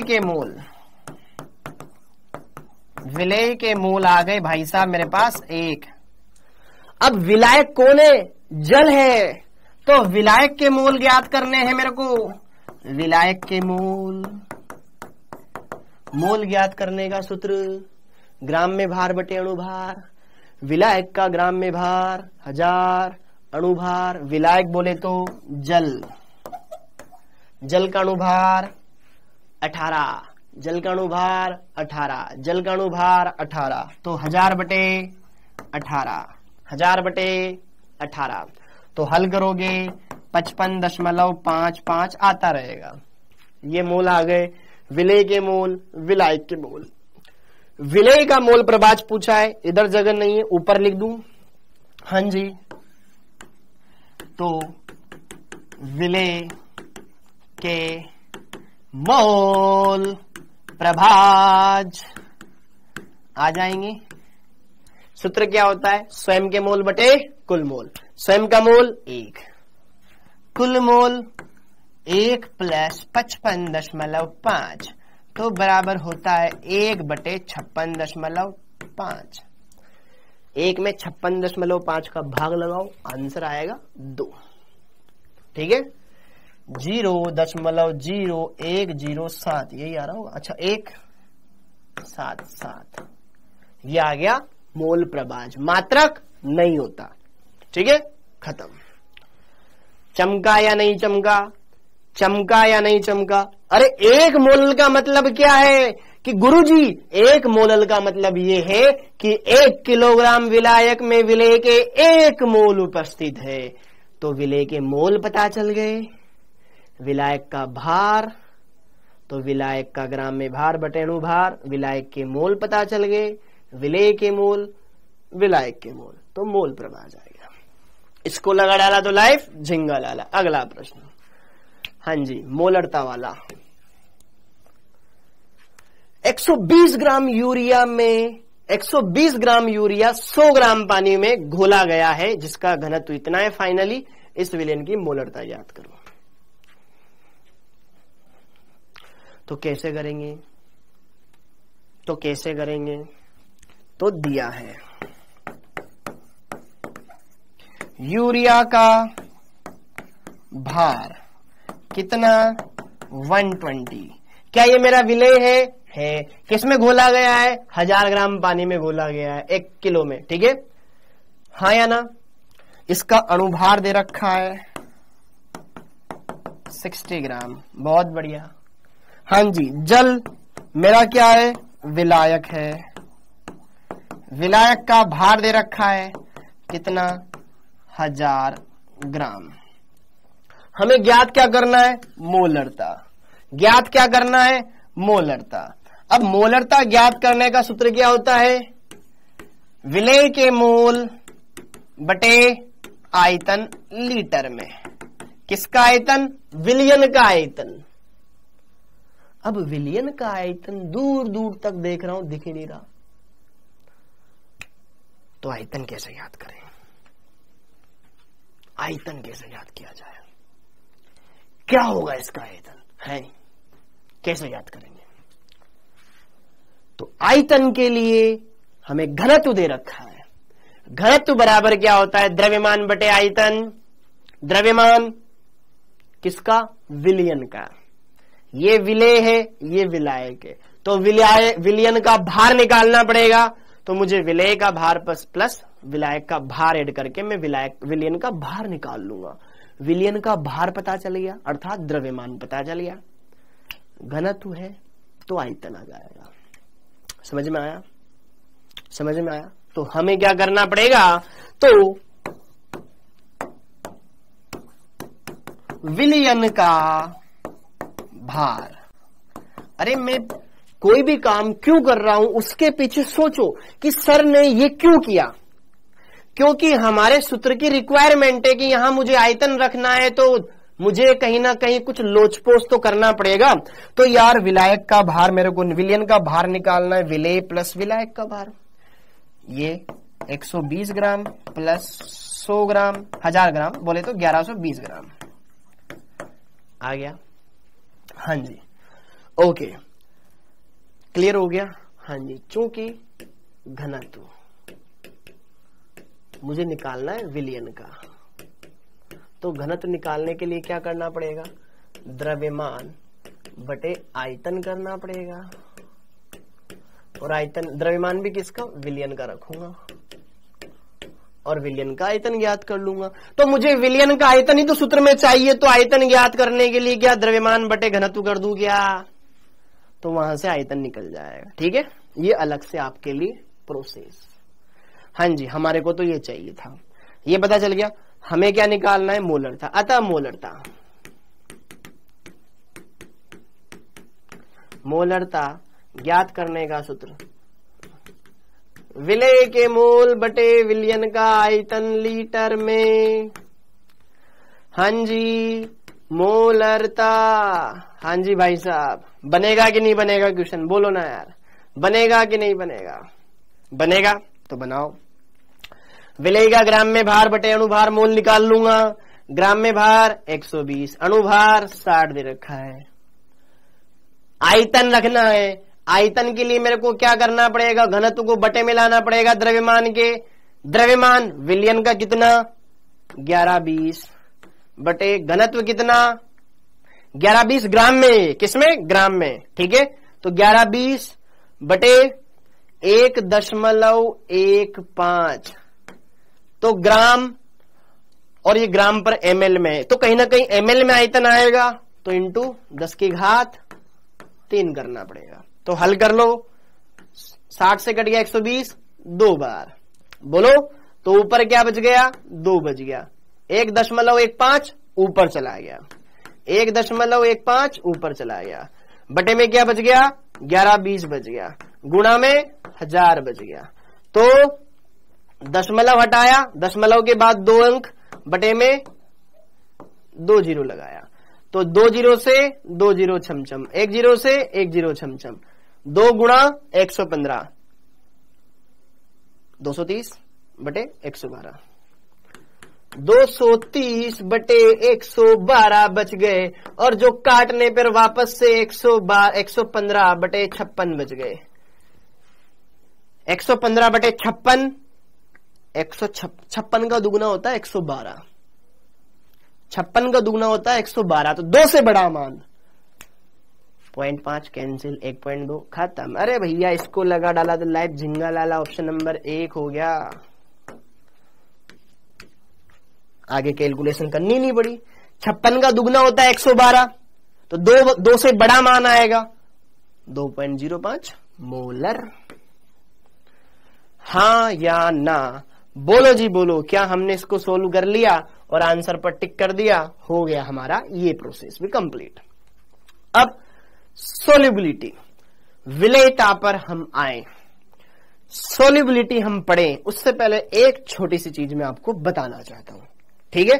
वो छोटी सी चीज क्या है कि मोललता और मोलरता में संबंध क्या होता है, ये तो हमने पढ़ा ही नहीं, तो पढ़ना चाहिए ना, अच्छी बात है।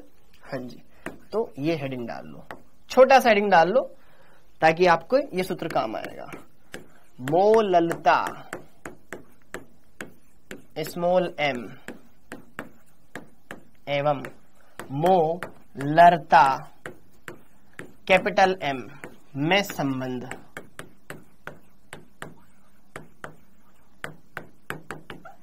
ये रिश्ता क्या कहलाता है? कुछ तो कहलाता है, देखेंगे अभी हम, ठीक है? हाँ जी भाई साहब, मोललता और मोलरता में संबंध क्या होता है, किसी को पता है? पता ही होगा, ऑब्वियसली सी बात है, जिन्होंने पढ़ा हुआ है, जिन्होंने नहीं पढ़ा हुआ है कोई दिक्कत नहीं, मैं हूं ना। हाँ जी, तो देखो ध्यान से, मोललता बराबर होता है विलेय के मोल बटे विलायक का भार, और मोलरता बराबर होता है विलेय के मोल बटे विलयन का आयतन। तो यहां पर एक डायरेक्ट मैं फॉर्मूला लिखा रहा हूं जो आपको याद होना चाहिए। मोललता बराबर होता है 1000 गुणा मोलरता डिवाइड में 1000 गुणा घनत्व, डी का मतलब घनत्व, माइनस मोलरता गुणा मोलिक्यूलर वेट विलेय का।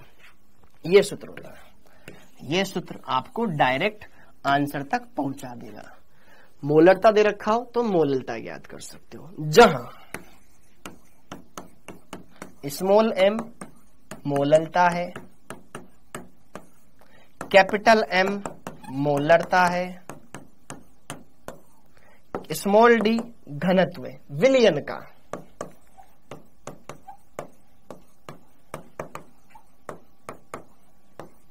ओके, ये मोलिक्यूलर वेट, विलेय का अणुभार,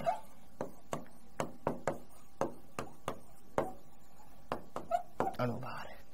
जैसे कि आपसे कुछ भी क्वेश्चन बोल दिया, आपसे बोल दिया भाई साहब कि मेरे को दे रखा है यहां पर 2 मोलर NaOH, 2 मोलर NaOH है, इसका घनत्व इतना इतना है, इसकी मोललता ज्ञात करो। तो भैया मोलरता को यहां रखना पड़ेगा, यहां घनत्व रखना पड़ेगा, यहां पे जो भी अणुभार है NaOH का वो रखना पड़ेगा, सोल्व करना पड़ेगा, फिर मोललता आएगी। समझ में आ गया? अरे आ गया, आया कि नहीं आया? आया, ठीक है, सोल्व करना पड़ेगा, आंसर आ जाएगा, ठीक है, समझ में आया? अब यहां से एक छोटी सी बात मैं आपको कवर करवाना चाहता हूं। ये हमें फॉर्मूला याद होना चाहिए, ये हमें फॉर्मूला याद होना चाहिए। अब यहां पर एक छोटी सी मेरे दिमाग में एक बात आ रही है जो मैं आपको बताना चाहता हूं। यदि घनत्व 1 हो, अगर घनत्व का मान 1 कर दूं तो क्या मोललता और मोलरता समान आएगी या कुछ अलग आएगी? इस पर हम चर्चा करते हैं। यहां पर एक स्पेशल पॉइंट मैं आपको बताना चाहता हूं।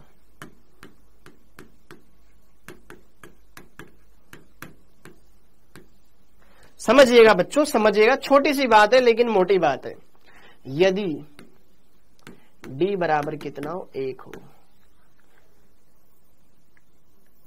D बराबर कितना हुआ? 1 ग्राम प्रति ml हो तो m का मान यहां पे पुट करो, ठीक है।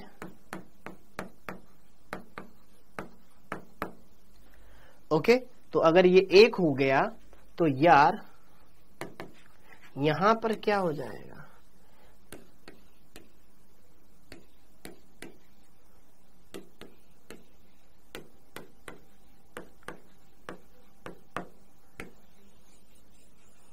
ये हमारे पास एक फॉर्मूला और आ जाएगा।